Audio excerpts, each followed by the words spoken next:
Okay then, Helldivers, we're back. We've got loads to go over today, as it appears that during April 1st, aka April Fool's Day, Arrowhead seemed to be pulling a bit of a trick on us that you guys need to take a look at inside of the game today. We've also got a brand new patch update which has brought in a amazing fix that none of us wanted, and also Highbore has apparently been removed. We're going to take a look at everything we need to know today. If you haven't already, smash that beautiful like button, subscribe with post notifications turned on, it'd be greatly appreciated. And make sure you check out our incredible sponsor, GamerSupps, the company that offer esports athletes and gamers with the most effective and healthy energy drink choice compared to those tinned alternatives that we're all used to, with an array of different flavors. It's completely keto friendly, zero sugar, and less than 1 calorie. Links in the description. If you use code CloudPlays at checkout, it'll even get you a cheeky discount. It's a no-brainer. And as well, if you want to get involved with the giveaway, we're going to be announcing it tomorrow.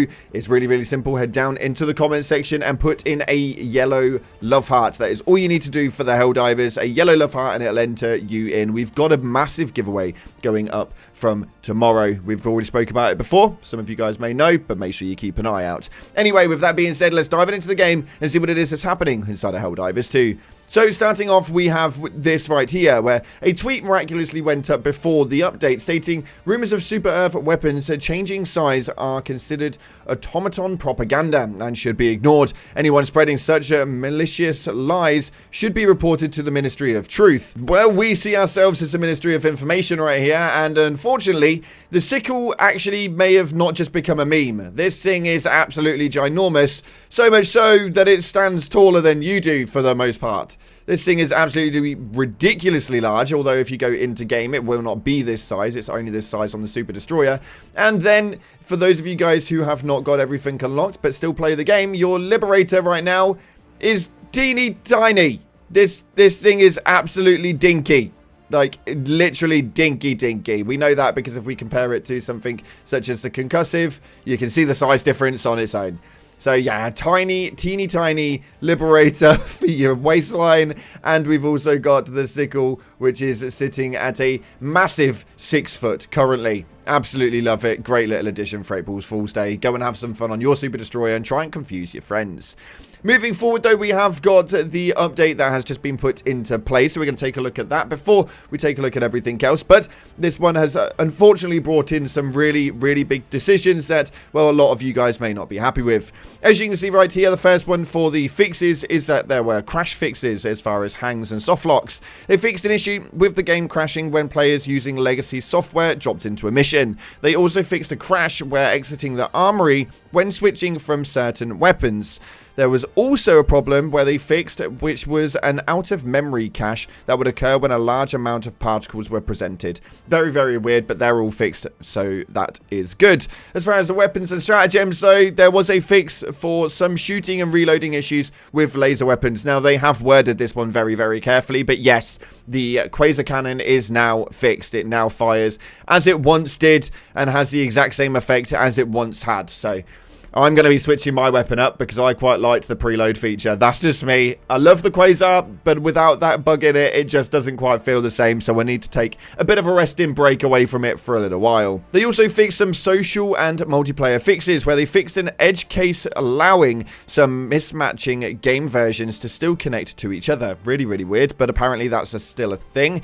And in the missions, they fixed an issue on Illuminate defense evacuation site missions where Illuminate dropships stopped coming if too many were destroyed before they dropped off their enemies. So that's now fixed as well. And there was a miscellaneous fix where they fixed white boxes showing in rare cases in the superstore. It was primarily with the latest cowboy armor set. That one kind of showed up quite a lot, but apparently they fixed that one now. So positives on that front, although what we haven't seen is anything with regards to the latest performance update to the Intel software they were talking about. I kind of thought that would be coming out now, but unfortunately nothing in that regard, so we're going to have to hold out on that one. Talking really quickly though about the super major order, this thing is absolutely chaotic right now on the automaton sector. You guys need to know what's going on. We have got the incineration core popping up on all over the place, but we need to not forget that they are going for Malevelon Creek. So right now Vandalon is the planet to attack. The the incineration core are overwhelming it, so we'll be diving in there on a live stream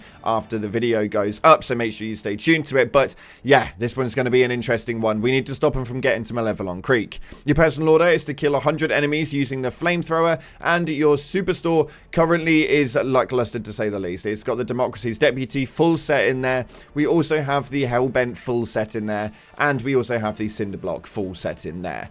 We're back down to 3 pages, so nothing from a 4th page for us today. In other news though, Pilestead has taken to X, or Twitter, whatever you want to call it, to have a conversation about High Overbore. Now, it states right here, is it true that High Overbore has been removed in the latest Helldivers 2 patch? And unfortunately, yes, it does seem very much so like it has. There was a problem that was actually found by Moi, who you guys should know by now. They have been hilariously posting up things for quite some time, but Moi03 is a really reputable piece in the Helldivers 2 community, and it posted, yes, the developers really removed this from the game. Essentially what this means is, before the last patch, what was happening was the gun was actually shooting bullets straight out from the barrel, meaning that the scope wasn't really aligned to what you were shooting at. You had to aim a little higher, therefore the bullet would shoot a little lower, as well the barrel is underneath where the scope is. So that was how that one actually operated.